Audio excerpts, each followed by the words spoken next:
Leo Santa Cruz versus Carl Frampton over in the States at the Big Apple. Big fight for the featherweight division. The featherweight division at the moment is, really going strong. There's some really top class fighters there. In between, I'd say possibly super bantam, including bantamweight, up until about lightweight. There's a plethora of top class fighters. Really, they're world class. I mean, you get from Lomachenko to I'd say Zolani Tete going down towards bantamweight. There's a lot of world class fighters there. So this is a massive fight in the featherweight division.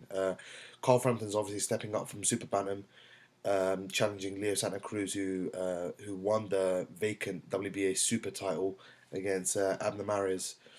Um, I mean, this is a good fight. I've seen a lot of people split on this fight, and this shows how close the fight could be. As you guys probably heard my thoughts and all of us going on for about a good 20-30 minutes on the podcast this Wednesday, you would know that I'm comfortably picking Leo Santa Cruz. I just think Leo Santa Cruz's style is an absolute nightmare for Carl Frampton. It's going to be his kryptonite. We saw in the fight against Scott Quigg, I wouldn't say he controlled the distance or anything. I'll come to a comment that was put in the live chat on the podcast on Wednesday. But I'd say, he controlled the distance fairly well. But I mean, Scott Quigg wasn't really throwing anything back, so we couldn't really gauge if that was Frampton or Quigg's horrible game plan. And as soon as Quigg really put it on him for a few rounds, I don't think Frampton, dealt with it particularly well. And I just think that Leo Santa Cruz, he only knows one way: go forward, throw loads of punches, and be an absolute nuisance to the other fighter. And I think that style is awful for Carl Frampton. Someone said in the live chat that Carl Frampton is a master at controlling distance. I don't see that at all whatsoever. Yeah, that is a pretty I don't know, like a I wouldn't say I don't want to insult that person, but I don't want to insult that person at all or anything. But I just think that was a silly comment to make, very silly. I think if you watch his fights, he hasn't really fought anyone, so of course he's going to look better than the two people he has fought, or especially one of them. Kiko Martinez was a blown up bantamweight. Let's put it that way. Scott Quigg, he just had a horrible game plan, and he could have made it, much tougher for the Jackal on the night, but he didn't, and the Jackal got the subsequent win and is moving up for a big fight. I just think that I just can't see Carl Frampton winning this fight. Yes, he has good power, but is that going to carry up with him to featherweight? I know he's not cutting the extra pounds, but he's going to be the significantly smaller man. I wouldn't say range and height is a necessary factor in this fight, because Leo Santa Cruz is going to fight in up close on Carl Frampton's chest. But it's certainly going to be a factor in terms of punches landed and that sort of stuff. And I think Carl Frampton is going to struggle in this fight. He did struggle at times in the Gonzalez fight in Texas, and Gonzalez is a much less operator. He operates at a much lower level compared to the likes of Santa Cruz and the likes of Quigg. Quigg's resume is not great, but he's still better than Gonzalez, I'd say. And I just think that this fight is a tough one to call. I mean, against Quigg, most of the people were picking Frampton to win.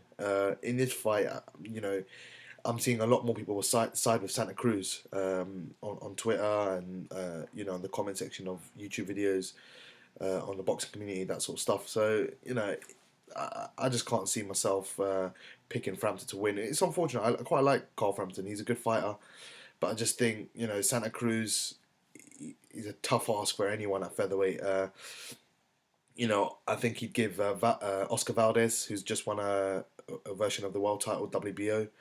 I think he'd give him some problems. I'm not going to say who I pick in those fights, but he'd give problems to anyone. Gary Russell Jr., who doesn't move his feet too much, he'd give him a lot of problems. Lee Selby, I think he'd give some problems to as well. Lee Selby is eyeing the winner of this fight. So I mean, it's a big fight in terms of the global aspect of the featherweight division, and I think a lot of the top fighters are going to look at this fight and go, it's too unbeatable. I reckon, loads of the top fighters at featherweight will be like, I wouldn't mind some of those. One of these guys, Scott Quigg, is planning to move up as well, supposedly. So he's coming back in November. That could be a potential fight for one of these guys as well. Potential rematch with the Jackal. So we'll wait and see. But as I said, I can't see myself picking Carl Frampton to win this fight. It's unfortunate. I like Carl Frampton, but um, I think he's a very good fighter in his own right. But I just think, this is a step too far for him in terms of he's a world class fighter. Don't get me wrong, but I just think Santa Cruz is his busy style. It's just going to be annoying, and he's not going to give Carl Frampton a minute's rest, and I think that's really going to show in the fight. Carl Frampton likes distance, likes the range, and I don't think he's going to be able to have that in this fight, and I think he's going to subsequently struggle in this fight. Let me know your thoughts on Carl Frampton versus Leo Santa Cruz. Who are you picking? I'm very interested to hear people's thoughts on this fight because it's a fight that's split a lot of people. Sherry Bassi changed his call on the podcast, quite unprecedented. But it is one of those fights. It kind of what you like and how you go on previous fights, I guess, or some previous fights. So yeah, please do let me know your thoughts in the comment section. If you enjoyed the video, please give it a thumbs up, subscribe and share. We've actually lost a fair few subscribers. Not that it means much, but maybe we're not getting the message out to a larger audience. So please do subscribe and share. It really helps develop and grow the channel. And yeah, take care guys, and I'll speak to you soon. Peace.